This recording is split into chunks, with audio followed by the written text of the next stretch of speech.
Seja bem-vindo, eu sou Mário Sobral e o Jornal Segurito já está no ar. E hoje vamos falar as demandas para as análises ergonômicas, ou seja, quais os motivos que devem nos levar a fazer uma análise ergonômica. Eu listei alguns dos motivos aqui. Primeiro, queixa do trabalhador. Então, o trabalhador está com algum problema, ele vai lá no ambulatório médico, conversa com o médico e o médico, olha, isso aqui pode ser que seja do seu posto de trabalho. Então, neste caso, nós temos que fazer uma análise ergonômica do posto de trabalho para saber quais são os motivos que levaram àquele problema. Segunda possibilidade, perícia judicial. Um determinado trabalhador entra na justiça contra a empresa e diz que ele está com um problema, por exemplo, no punho, no ombro, e ele fala que esse problema foi originado no posto de trabalho. Então vai vir um perito na sua empresa. Nesse caso, primeiro, é importante que nós sejamos avisados o mais breve possível. Por quê?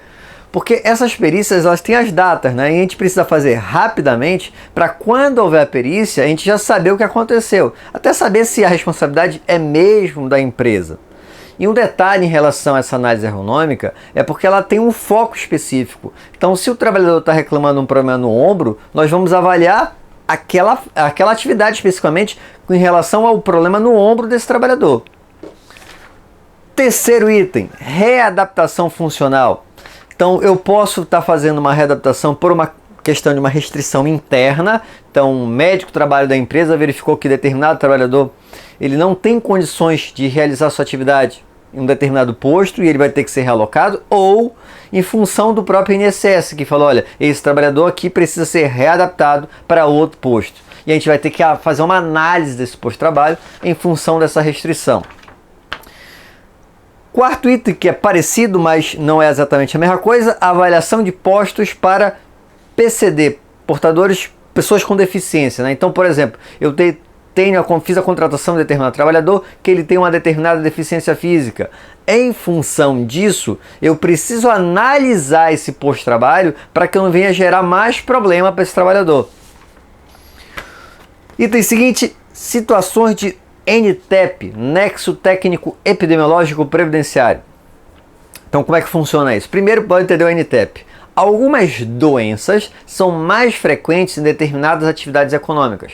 Então, bora inventar aqui. Digamos, síndrome do túnel do carpo é muito frequente em empresas de eletroeletrônico. Então, o governo vinculou determinada doença a determinado CNAE, né? A Código Nacional de Atividade Econômica. Então, vamos dizer que o CID, a Classificação Internacional de Doença de Síndrome do túnel do carpo, está vinculada à atividade econômica de eletroeletrônico. Então, o que acontece? Quando aparece um determinado trabalhador que está com esse tipo de doença e vai lá para o INSS, o perito médico da INSS ele vai avaliar, mas ele pode dizer que aquilo foi NTEP, Nexo Técnico Epidemiológico Previdenciário, porque faz parte daquela listagem. Só que nesse caso, a empresa pode não concordar com isso e ela precisa fazer uma contestação. Então, se aparece algum trabalhador com uma dessas doenças, então o ambulatório lá tem que ficar acompanhando. Aparecer algum dos trabalhadores com uma dessas doenças, em paralelo já se começa a fazer a avaliação do posto de trabalho, porque isso pode dar problema no futuro para a empresa. O item seguinte é o acompanhamento do trabalhador em relação ao atendimento do item 1763, a linha C da NR17. Então bora ler lá o item 1763. Nas atividades que exigem sobrecarga muscular estática ou dinâmica do pescoço, ombro, dorso, membros superiores e inferiores, e a partir da análise ergonômica deve ser observado o seguinte. Então, já te dizendo que tem esforço e você tem que fazer análise ergonômica para observar o quê? C. Quando do retorno ao trabalho após qualquer tipo de afastamento igual ou superior a 15 dias, a exigência de produção deverá permitir um retorno gradativo ao nível de produção vigente na época anterior ao afastamento.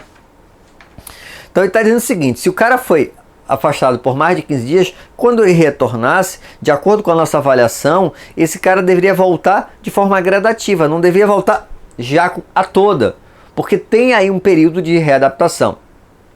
E o último item que eu listei aqui, pode ter outros, mas que eu listei foi concepção de um novo posto de trabalho. Então, por exemplo, o pessoal da engenharia está criando um novo posto de trabalho. E aí, em paralelo, nós vamos analisar esse posto de trabalho para gerar um pós-trabalho já 100%. Essa seria a situação ideal, mas infelizmente é a situação mais rara de acontecer. E você sabe que todo vídeo tem indicação de um livro, e hoje um livro novo. Eu nem acabei de ler ele, estou no meio dele. A Depressão no Ambiente de Trabalho, Prevenção e Gestão de Pessoas. Um estudo sobre as empresas contemporâneas à luz do Judiciário Federal. É da editora LTR e é do Bruno Fará. E aí eu peguei um trechinho aqui para fazer a leitura. Na verdade, ele cita aqui o livro O Demônio do Meio-Dia, uma anatomia da depressão. Então ele cita um trechinho desse texto de Solomon. E eu achei muito bacana, olha aqui, ó. Leva tempo para um edifício com estrutura oxidada se desmoronar, mas a ferrugem está incessantemente transformando o sólido em pó, afinando e eviscerando-o. O colapso, por mais abrupto que possa parecer, é a consequência acumulativa da decadência. Contudo, é um evento altamente dramático e visivelmente diferente. O tempo que separa a primeira chuva do ponto em que a ferrugem devora uma viga de ferro é longo. Às vezes, a oxidação ocorre em pontos tão fundamentais que o colapso parece total, mas frequentemente é parcial.